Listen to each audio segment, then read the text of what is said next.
Madam madam, అదిగో భరత్ బాబు కదులుతున్నారు. భరత్ కాదు, విజయ్. అదే మేడం, విజయ్ బాబు నిద్రలేస్తున్నారు.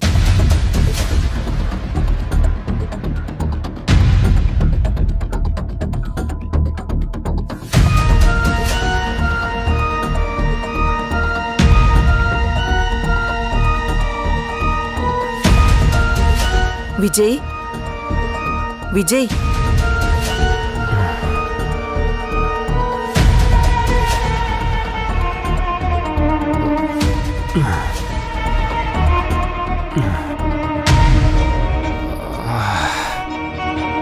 రుద్రా, విజయ్. నాకేమైంది? ఏదో తలంతా పట్టేసినట్టుంది. అసలు నాకేమైంది?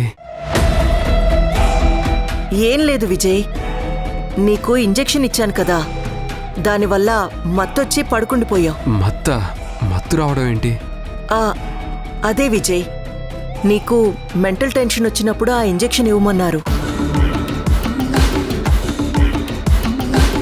నువ్వు అనవసరంగా బాగా టెన్షన్ పడిపోతున్నావు కదా, కాసేపు హాయిగా పడుకుని నిద్రపోతే రిలాక్స్ అవుతావని అందుకే ఆ ఇంజెక్షన్ చేశాను.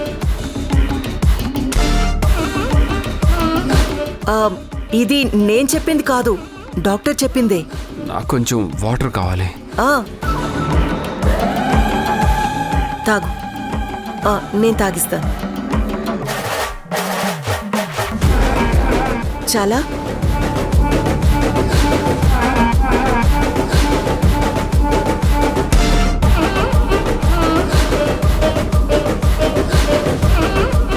విజయ్, మనం ఈ ఊరు వదిలిపెట్టి మరో ఊరికి వెళ్ళిపోదాం విజయ్. ఏమంటావ్? మరో చోటికా? ఎందుకు? అది ఈ ఊళ్ళో నీకు అంత కంఫర్టబుల్గా లేదు కదా, అందుకే ప్లేస్ మారిస్తే నీకు కొంత రిలాక్సేషన్ దొరుకుతుందని డాక్టర్ చెప్పారు. లేదు, నేనెక్కడికి రాను, నేను ఇక్కడే ఉంటాను. అదేంటి విజయ్ అలా అంటావు? అది కాదు రుద్ర, నాకు ఉన్న జ్ఞాపకాలే అంతంత మాత్రంగా ఉన్నాయి.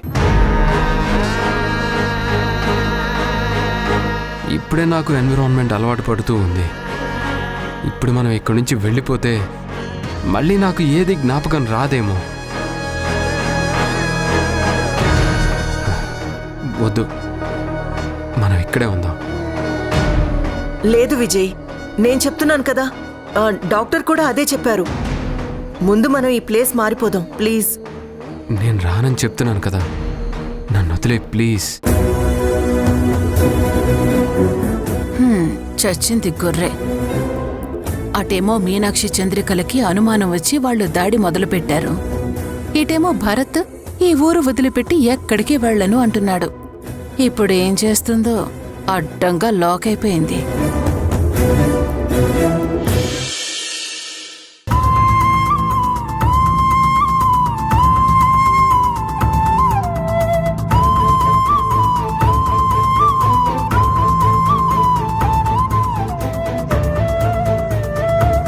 చంద్రిక,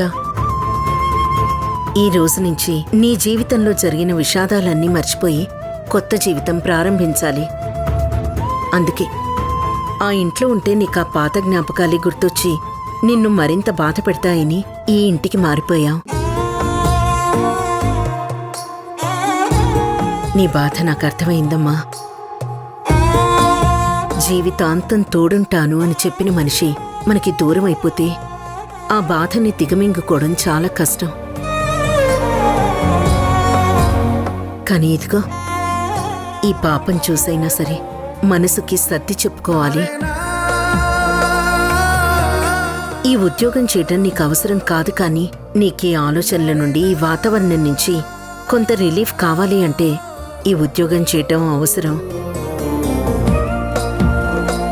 కొత్త మనుషులు, కొత్త ప్రపంచం, కొత్త వాతావరణం నీ మనసుకి కాస్తంత ప్రశాంతతనిస్తాయేమో చూద్దాం. ప్రశాంతత అనేది ఎక్కడుందత్తయ్యా నా జీవితానికి? ఎప్పుడైతే ఆయన నా జీవితం నుంచి దూరం అయిపోయారో అప్పుడే నా జీవితం అయిపోయింది. ఇదిగో ఈ ఒక్క బంధమే గనుక లేకపోయుంటే నేను కూడా ఆయనతో పాటే వెళ్ళిపోయి ఉండేదాన్ని. నాకు ఆయనకి మధ్య ఎన్ని అపార్థాలొచ్చినా, మాకు ఎన్ని కష్టాలు ఎదురైనా ఆయనకి నా మీద కానీ నాకు ఆయన మీద కానీ ఉన్న ప్రేమ ఏ రోజూ తగ్గలేదత్తయ్య. నేను తప్పు చేశాను అని రుద్రాణి ఆధారాలు సృష్టించి ఆయన్ని నమ్మించే ప్రయత్నం చేసిన రోజు కూడా ఆయనకి నా మీద ప్రేమ తగ్గలేదు. నిజంగా ఆయనకి నా మీద నమ్మకం లేకపోయుంటే నన్నెప్పుడో ఇంట్లో నుంచి బయటికి వెళ్ళగొట్టుండేవారు. కానీ ఆయన పని చేయలేదు. ఎందుకంటే ఆయన నన్ను చూడకుండా ఉండలేరు. నేను కూడా ఆయన్ని ఎప్పుడు తప్పుపట్టింది లేదత్తయ్య. పరిస్థితులు భరత్ గారిని అలా తయారు చేశాయని అనుకున్నానే తప్ప నా భర్త నన్ను అవమానిస్తున్నారని కానీ నా భర్త నన్ను దూరం పెడుతున్నారని కానీ నేను ఏ రోజు అనుకోలేదు.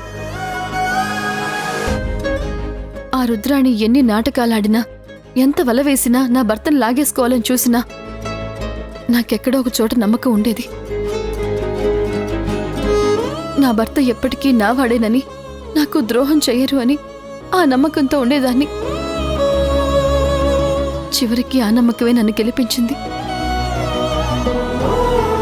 ఆ రుద్రాణి చేసిన పాపాలన్నీ బయటపడ్డాయి. కానీ ఆ భగవంతుడు మాత్రం నాకు తీరని ద్రోహం చేశారత్తయ్య. అన్ని సమస్యలు తీరిపోయాయి. ఇక మేము సంతోషంగా జీవితం గడుపుతామని అనుకునేసరికి ఆయన నాకు దూరం చేశాడు. ఇదిగో ఈ పాపం చూడండి. ఇంత చిన్న వయసులో తండ్రికి దూరం అయ్యింది. కన్న తల్లిని నేను కూడా దూరం అయిపోతే తన జీవితం ఏమైపోతుందోనని బాధని పంటి బిగువున ఆపుకుంటూ జీవితం అలా కొనసాగించాలని చూస్తున్నానత్తయ్య. నాకు తెలుసమ్మా, శత్రువు కూడా రాకూడని కష్టం నీకొచ్చింది. నా అనుకున్న వాళ్ళు దూరం అయితే మనసు పడే బాధ ఎంత భయంకరంగా ఉంటుందో నాకు తెలుసు. 27 ఏళ్లు కన్నబిడ్డకి దూరం అయిపోయిన దాన్ని నా అనుకున్న వాళ్ళందరికీ దూరం అయి అనాథలా బతికాను. కానీ ఎక్కడో ఒక చోట నా కొడుకు క్షేమంగా ఉన్నాడు అనే నమ్మకంతోటి జీవితాన్ని గడిపాను. మనిషి బ్రతికే ఉన్నాడు, ఎక్కడో ఒక చోట క్షేమంగా ఉన్నాడు అనే ఆలోచన మనలో తెలియని ఒక చిన్న ధైర్యాన్నిస్తుంది. కానీ మన కళ్ళ ముందే మనిషి దూరం అయిపోతే బ్రతకాలన్న ఆశ కూడా చచ్చిపోతుంది. ఇప్పుడు మనిద్దరి పరిస్థితి ఒకేలా ఉందమ్మా. కన్న కొడుకుని పోగొట్టుకుని నేను, కట్టుకున్న భర్తకి దూరమై నువ్వు ఎంత నరకం అనుభవిస్తున్నామో ఆ పరమాత్ముడికే తెలుసు. ఇదిగో మనిద్దరికీ ఉన్న ఒకే ఒక బాధ్యత ఈ పాప కోసమైనా సరే మన మనసుల్ని రాయి చేసుకుని జీవితంలో నిలబడాలి. బయలుదేరమ్మా.